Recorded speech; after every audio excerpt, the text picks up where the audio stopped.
राम जी से मतलब नहीं है। जो धर्म के साथ है वो चाहे कोई भी कौम का हो या किसी भी उसका हो, हम धर्म के साथ खड़े हुए हैं, या मोदी जी हो कोई भी हो।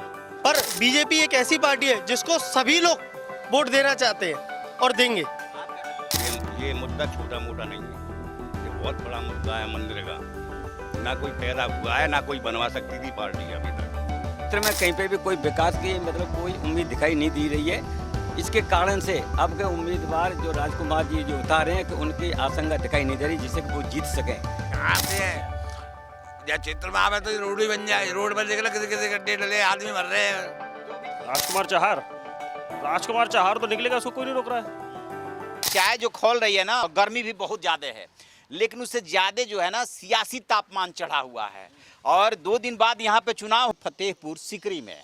फतेहपुर सीकरी वो जगह है जहाँ से कि पिछली बार दूसरे नंबर की जीत मिली थी राजकुमार चाहर को। बीजेपी ने उन्हें एक बार फिर से उम्मीदवार बनाया है। 4,95,000 वोटों से वो जीते थे, लेकिन इस बार वो माहौल नहीं है, लोगों में काफ़ी नाराज़गी है। और यहाँ की सीट जो है वो कांग्रेस के खाते में आई है। रामनाथ सिंह सिकरवार जो है कांग्रेस सपा इंडी गठबंधन के उम्मीदवार हैं। और बसपा ने अब की बार चली है बड़ी चाल, रामनिवास शर्मा को बना दिया है अपना उम्मीदवार। जातियों में बट गया है यहाँ का चुनाव। क्या कहते हैं लोग, सुनेंगे, जानेंगे, समझेंगे क्या बन रहा है समीकरण। दोस्त, क्या समीकरण बन रहा है? समीकरण सर यही है कि एक जाति से कोई जीत नहीं सकता है, सबों का बूंद बूंद से घड़ा बढ़ता है। और राजकुमार चाहर ने हाल की गलती की थी, पर उन्होंने माफ़ी मांगी है और आगे हम मौका भी देना चाहेंगे, क्योंकि जो बीजेपी ने वादे किए थे वो सारे पूरे किए। और बाकी रही राजकुमार चाहर साहब की कि दोबारा मौका देना चाहेंगे, क्योंकि हम उधर निर्दलीय एक कहते हैं रामेश्वर जो लड़ रहे हैं वो खाली वोट काट सकते हैं, ना कि जीत सकते हैं। और हमारा वोट इसीलिए कहते हैं राजकुमार चाहर को ही रहेगा, क्योंकि हमें बीजेपी को जिताना है। तो इसीलिए तो कहते हैं कि दुश्मन का दुश्मन दोस्त होता है। रामेश्वर बेशक जो है सिर्फ वोट काट सकते हैं, लेकिन राजकुमार चाहर को तो नुकसान पहुंचाएंगे। हाँ। उनके पिताजी बाबूलाल 2014 में यहाँ से सांसद थे, 2022 में वो यहाँ से विधायक चुने गए, और अब रामेश्वर निर्दलीय चुनाव लड़ गए। बीजेपी ने उन्हें पार्टी से निकाल दिया। ठाकुर जो है, राजपूत जो है, वो अलग नाराज हैं। तो इससे का असर तो होगा सर। इसका असर यूँ नहीं होगा, क्योंकि ठाकुर लोग क्या किसी एक जाति को पूरी जाति वोट दे देती है, वो चारों तरफ करती है। अगर सिकरवार है तो ठाकुर क्या पूरे वोट दे देंगे? बीजेपी के नहीं है क्या? रामनिवास शर्मा ब्राह्मण है, मैं ब्राह्मण हूँ, क्या पूरे ब्राह्मण ही वोट देंगे? पर बीजेपी एक ऐसी पार्टी है जिसको सभी लोग वोट देना चाहते हैं और देंगे। आप क्या कहना चाहते हैं? भाई राजकुमार चाहर ही जीतेगा। ऐसा क्या है राजकुमार चाहर में जो आज जीतने के बाद दिखाई नहीं दिए? तमाम लोग नाराज हैं। नाराज हैं सिर्फ मोदी के ऊपर। अच्छा, मोदी की वजह से? मोदी के ऊपर, मतलब राजकुमार चाहर से कोई मतलब नहीं है, मोदी से मतलब है। मोदी से मतलब। मोदी ने ऐसा क्या किया? 370 हटा दी, 35A हटा दी, राम मंदिर बनवा दिया जो अभी तक नहीं बन सकता था। और इससे बढ़िया क्या बात हो?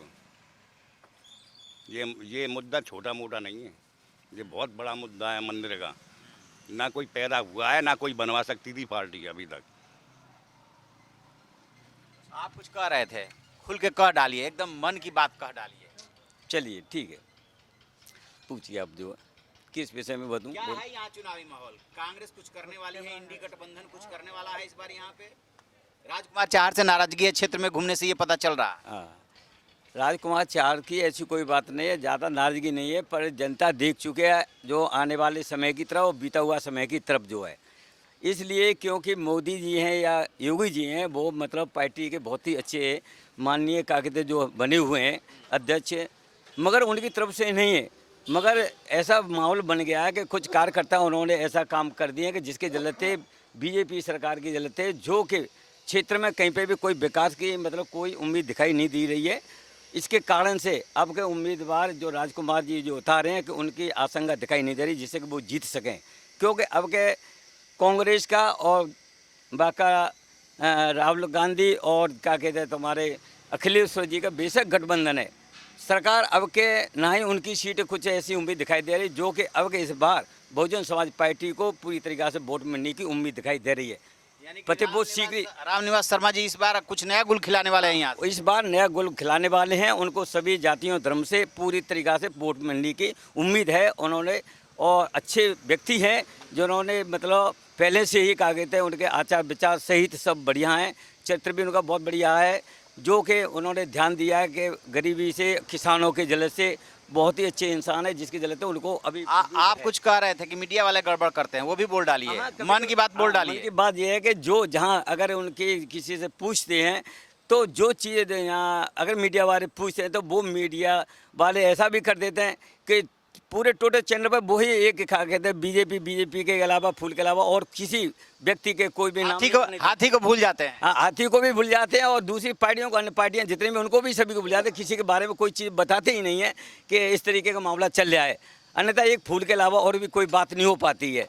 इसलिए बाकी की पार्टियां सभी को मतलब थोड़ा थोड़ा उनका दिखाया जाए, जिससे पता लगती है कि जनता में कि कहाँ कैसे और कब क्या हो रहा है, जिससे कि जनता जाग चुकी है या अभी तक जनता सो रही है। जो अभी ऐसा हुआ कि मतलब 60,000 वैकेंसी जो निकाली थी, तो युवाओं का जो मामला था, उन्होंने 60,000 वैकेंसी का और पेपर कराने के बाद उसके बाद लीक हो गया, फिर वो पेपर जो कहा गया, फिर दोबारा से चुनाव की उन्होंने ये नीति जो बनाई थी, मगर इन्होंने इसमें ऐसा गलती कर दी नहीं। अगर चुनाव से पहले ही द्वारा से जो चुनाव से पहले अगर उनका पेपर हो जाता तो युवा भटकते नहीं। अब युवाओं का जो कहा गया था, जो पेपर द्वारा से कराने की कही है, तो वो चुनाव बाद को दिक्कत हो रही है, बिल्कुल दिक्कत हो रही है, उनका करियर दांव पे लगा है। आप क्या सोचते हो? आप तो युवा हो, क्या सोच रहे हो?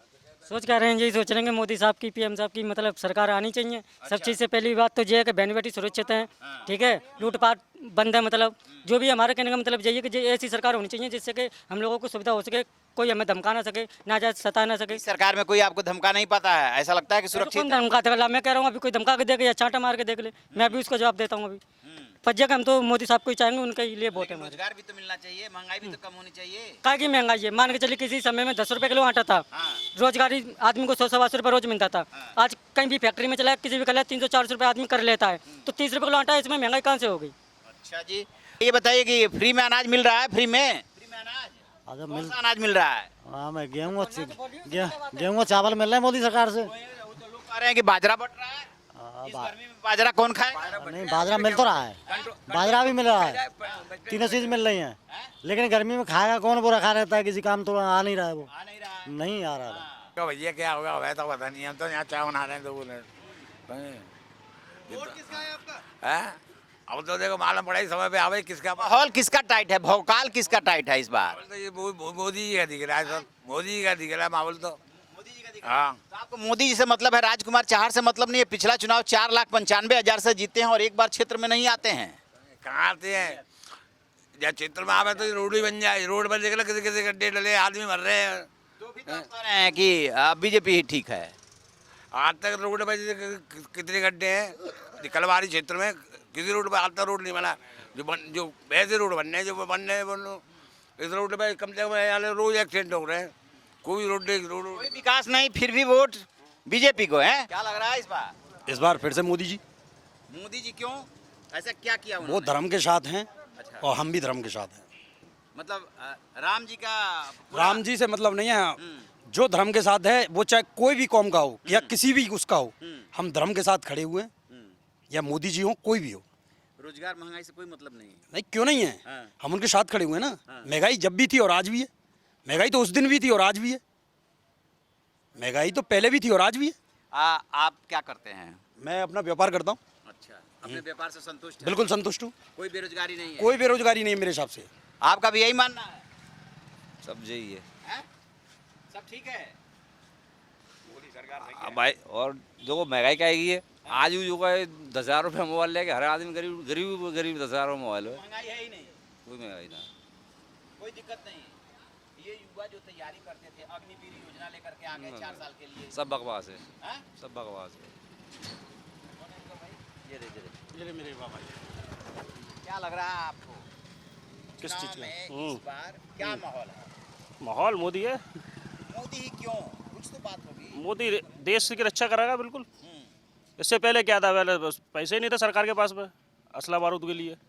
राजकुमार चौहान जीते, उसके बाद दर्शन दिए, कुछ किए हैं इलाके में? राजकुमार चाहर राजकुमार चाहर तो निकलेगा, उसको कोई नहीं रोक रहा है। कह रहे हैं लोग की नाराजगी बहुत है कभी इलाके में। कि मार्जिन कम हो सकता है जीत का, लेकिन निकलेगा राजकुमार चाहर। और ये जो बगावत कर दिया है रामेश्वर ने, उसी पार्टी के कितने वोट ले आएंगे? कितने वोट ले आएंगे वो? भाई गाँव उनके प्रभाव में बताए जाते हैं।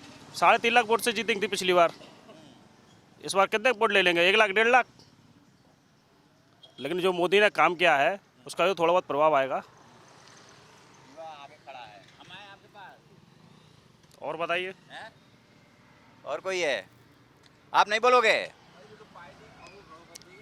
संतुष्ट है, हाँ? संतुष्ट हैं, संतुष्ट हैं? बिल्कुल सब ठीक है, चकाचक है। चकाचक बढ़िया। अच्छा जी, देखिए इनकी नज़र में सब चकाचक है। अधिकांश लोग चकाचक वाले हैं, लेकिन